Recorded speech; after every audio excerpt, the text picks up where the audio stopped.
Hosanna bukole, Alleluia.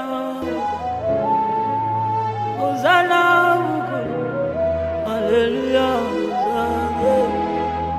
Hosanna limango, Alleluia. Hosanna limango. Akundi ariko cyo umunsi mwendazi cyo namanitse rero ku munsi umanitse onyishu kanabe nje ku kazi ndakabandi nahone ntibapfe bananyirukana ku kazi kabandi ashijewe bawuzane nk'amahera yanje batwaye ubunyana amahera yanje we nacu genda bitjewe nacu chaka muyatwa mwachaka mutware mwe ayo mahera yatwaye mwazobahumira mwebwe ayo mahera ayo chatagasara chamuzora mwe amara mutayamaye jewe chandakasara jewe chamara yanje amara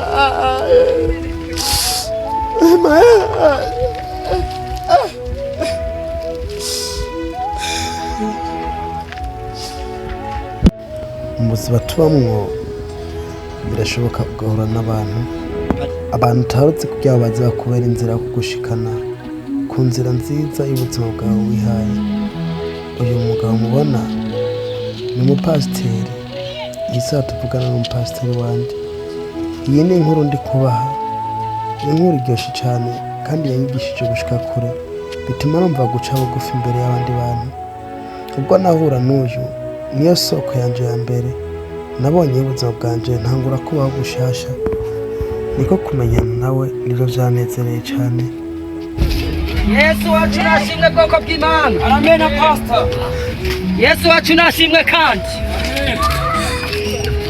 Imana yo mwijuru nibampera umugisha. Amen. Uno mugoroba ngomba dusangire ijambo ry'Imana. Mbega muranyemerera? Yego. Shengero ry'Imana muranyemerera ko dusangira ijambo ry'Imana? Yego. Abo turi kumwe mwegere dusangire ijambo ry'Imana. Uno munsi ngomba dusangire ijambo ry'Imana rivuga ifite kugaruka kwa Yesu Kristo. Yesu wacu nashimwe cyane. Amen. Abantu uno munsi bariko barirengagiza ifite kugaruka ku mwami wacu Yesu Kristo, ariko yantumye ngo ndababwire nongera ndabibutse ifite kugaruka ku mwami wacu Yesu Kristo. Amen. Amen. Amen. Amen. Vuga amen cyane numve. Amen. Amen. Amen. Umwami wacu Yesu azoza. Umwami wacu Yesu Kristo azogaruka. Ego. Amen. Wa mama we azoza, wa mugore we azoza, wa mukobwa we azoza. Amen. Muvyakira. Amen. Muvyakira. Amen. Amisara. Amen. Umwami wacu Yesu Kristo azoza. Amen. Umwami wacu Yesu Kristo azoza. Amen. Ego. Muva mu bwibone bwanyu. Amen. Kandi Imana yarambwiye ko muri mwebwe harimo ibisuma muheruka kwiba umuntu. Imana yarambwiye ni yuko mwebwe tegezo kwabwira ijambo ry'Imana nkabibutse kugaruka ku mwami wacu Yesu Kristo, kuko inzira mugenderamwo atari nziza. Inzira mugenderamwo ni iz'abanyabyaha, inzira mugenderamwo ni iz'abapagane. Biragombwa ko muhinduka ku mwami wacu Yesu Kristo agiye gusiga ijambo ry'Imana. Mumenya ivyo kugaruka ku mwami wacu Yesu Kristo. Reka tubirabe hariya muri Matayo igice ca 24. Bahungu banje muragomba kumvira Imana, bahungu muragomba gukizwa, bahungu izo nzira z'icyaha muragomba kuzivamwo. Reka kuza muranyanyasa amahera y'abantu, reka kuza muriba. Imana yambwiye ko hariho umukene muheruka kwiba, hariho umuntu ari mu vyago muheruka gutwara amafaranga, kandi nimutihana Imana igiye kubarandura. Umuntu natihana ngo areke ivyaha vyiwe, Uwiteka agiye kumurandura. Amen. Amen. Amen. Amen. Subira ngo amen. Amen. Amen. Amen. Reka dusangire ijambo ry'Imana. Aha muri Matayo haravuga ngo ibimenyetso vyerekana ugenda ku Yerusalemu no kugaruka ku mwami wacu Yesu Kristo. Vuga ngo amen. Amen. Amen.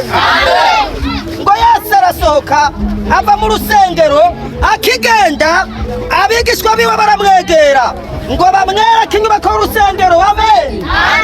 Abigishwa biwe baca bamwegera kugira bamwereke inyubako y'urusengero, bamwereke urusengero ukuntu rumeze neza, bamwereke urusengero ukuntu rwubatse neza, bamwereke inyubako ukuntu yateguwe neza. Ariko umwami Yesu yababwiye ijambo rimwe, arababwira ati ndababwira ukuri, namubona ibi bintu bimaze gutya, namubona byubatse neza gutya, nta buye rizosigara rigeretswe kuri ndi kuri uwo munsi. Amen. Amen. Arababwira ati nta buye rizosigara rigeretswe kuri nicyo gituma umunyabyaha bigomba guhagarika inzira ziwe mbi, umunyakibi agahagarika ikibi ciwe, imbaraga ugahagarika kubaregwa, na cyane cyane umusuma n'abahungu mwe bwe muriba. Yego uri kuratubesha rege Yesu azoza amabuye ntazosigara yubatse urusengero, none azocabo ibisengero tuzazikomoko cyangwa uri kuratubesha. Natubwiza ukuri, ibi bintu mwiyambika kwanza, ibintu by'abituma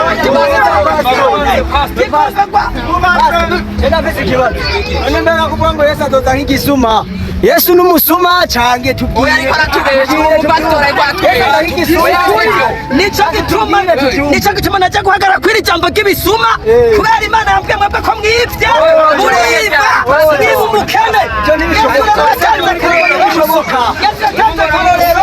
Kubera igisuma kiza kitamuteguje.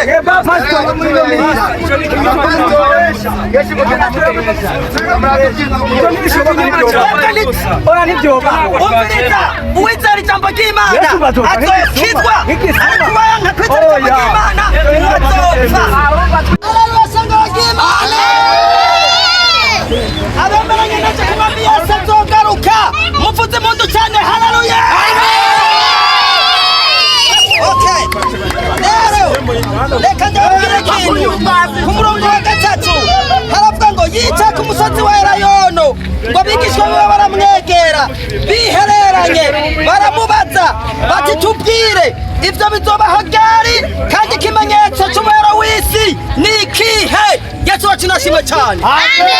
Uno munsi iyo banyoye bakaboregwa, iyo bariye bakaboregwa, iyo banyoye ibyaha bakabiboregwa, baca batangura kuvuga ngo umwami Yesu ntazoza.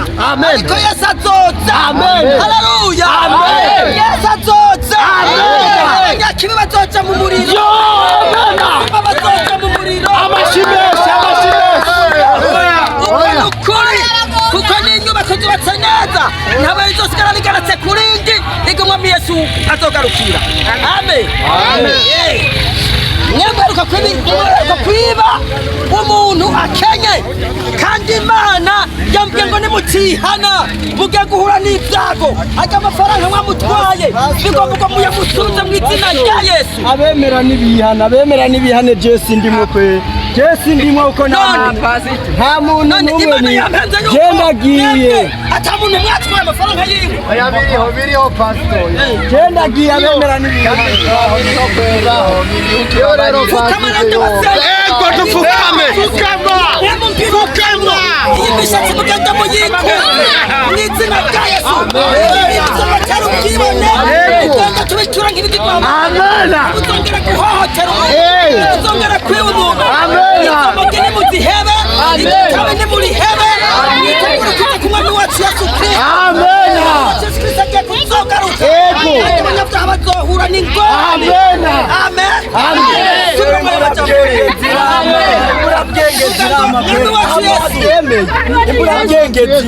Mwami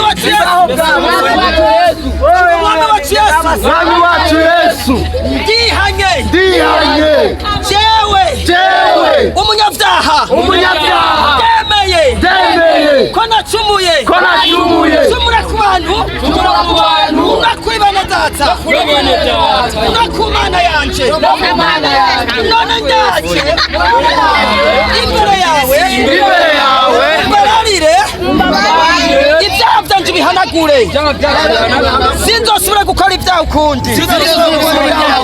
Na wa muntu twiba ndihanye, sinzosubira kwiba mu izina rya Yesu.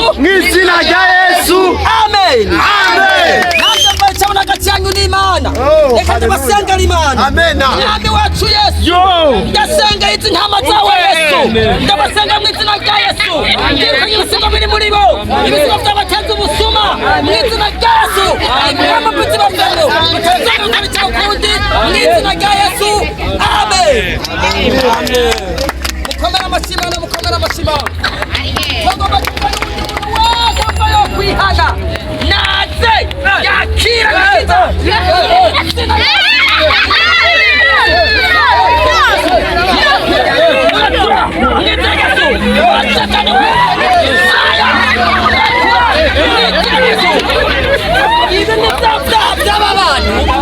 izi ni mwe mupitana abantu ibi ni bya byaha bishinga gukora n'izina rya Yesu mutuzwe gukora icyaha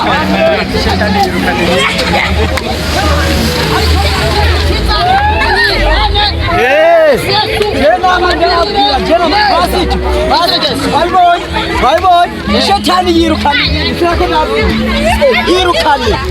ni mwene wanyu yirukane jana murabari shetani nakubwiye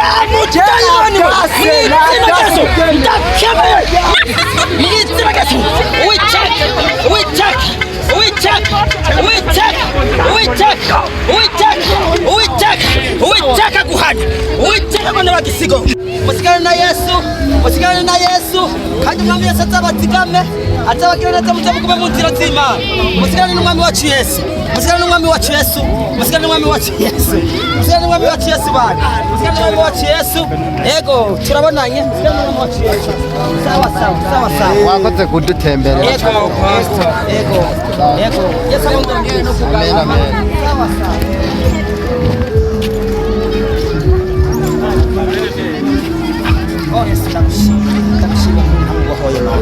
ndagushimiye kuba ntugiriye neza ndagushimiye ko imisore Mana ndagushimiye kuba bakobwa bumvise ijambo ndagushimiye no kuba mama bumvise ijambo turasenze Imana ucubazitiro warinde shetani warinde abadayimoni nanjye bane nanjye mu nzira undinde amasanga ye n'ibindi mu nzira Yesu usenzemwo amen.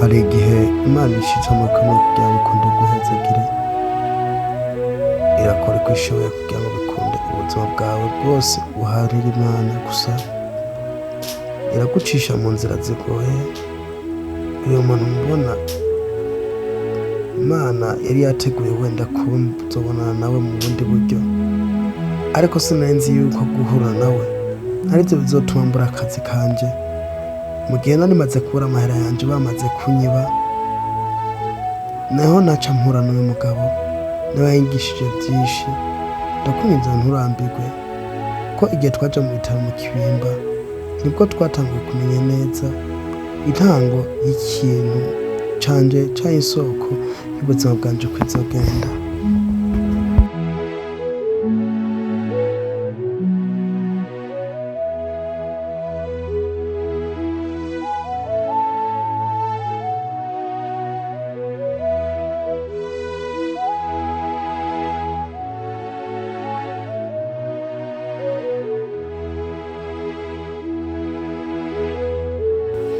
hari igihe utitaho umubabaro abisi baguteye ukemera ugafasha abandi mu gihe nari nkirira mbajwe n'amafaranga yanjye wagiye kunyiba banyatse niho naca usanga habaye isanganya nkiri yamara sinamenye yuko ariyo torero y'ubuzima bwanjye bwo kuzokira ubwo namara kujyana nawe mu bitaro niho nahise ntangura kumenya neza ko wenda gukora neza bifise agaciro ngeka kwiyabura cyo wiganyire utekereza kuri wowe ejo hazaza ko ndabizi umunsi w'Imana nawe uzokwishura hari abantu benshi nari numva afise ubwoba pe bivanye n'abantu bari bahari ariko nabona baraba batacu bose bakora jewe ndatura uwo muntu ndamujana ku bitaro none amujana mu bitaro mu Kibimba none atangura kumenya by'ukuri k'Imana ifise uko bigenza ibintu bigahinduka abakwitanya rucari bakakwita umukire abagusuzuguye nabo bagatangura kukwitanya kubaho.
None niturashika oya niturashika kuri yajya hafi mu Kibimba ndapfuye Yesu tugomba dushike Yesu ndapfuye Yesu ndapfuye Yesu zirikana ibikorwa byanje zirikana ukuntu nagukoreye reka kwiyebura pastor ntacuba Imana iri kumwe nawe Imana iri kumwe nawe Imana iri kubwira ubutumwa bwiza abanyabyaha Imana iri kumwe nawe ubutumwa bwiza abanyamahanga Imana iri kumwe nawe oya ntacuba genda kuremesheje naje naho urasenga kiretse naravutse ndipfuvyi papa na mama barapfa mugira ikibazo Yesu aragutabara none niturashika oya tubarishike ninga imbere ndapfuye shofe nyaruka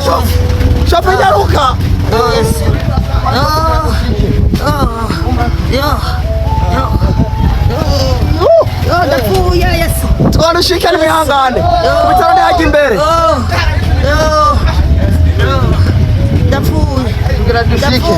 tugira dushike pastori gumako basi wanza mushira hasi gato nduhuke mamazi pastori ndiyo itwarishike parika womusore duhamazi musore duhamazi mu gikombe amazi amazi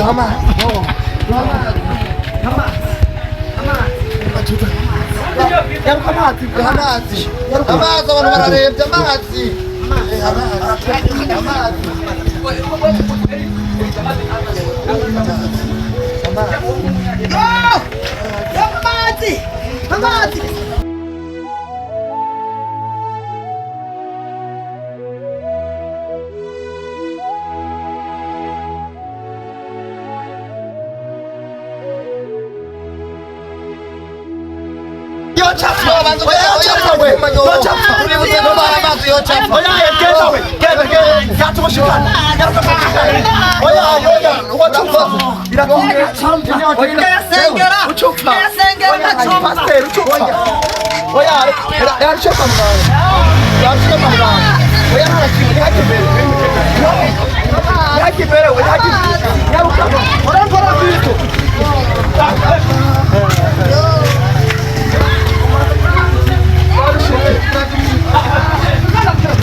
Yesu Kristo nacuba n'ukuri turashize ku bitaro.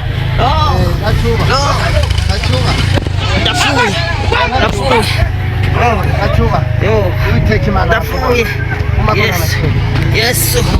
Yesu ahose turashitse ntihajya ku bitaro. numva nababaye mwanyimye amazi amazi uyanyweye watugira ikibazo. abadayimoni badutegereza umusore ugenda arwasa abadayimoni none ntiturashika kwa muganga. Oya nimudutabara. turashitse ntihajya nyene turashitse nta ngorane turashitse. erega nababaye ngaha nababaye aha.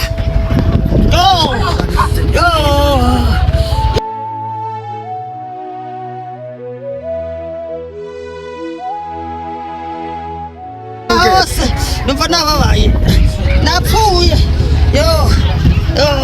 parika imodoka.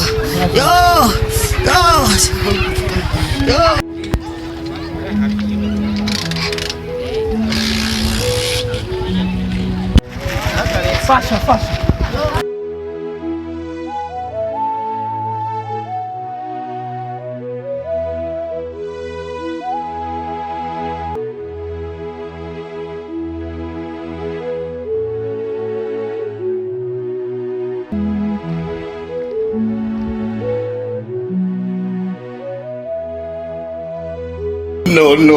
No.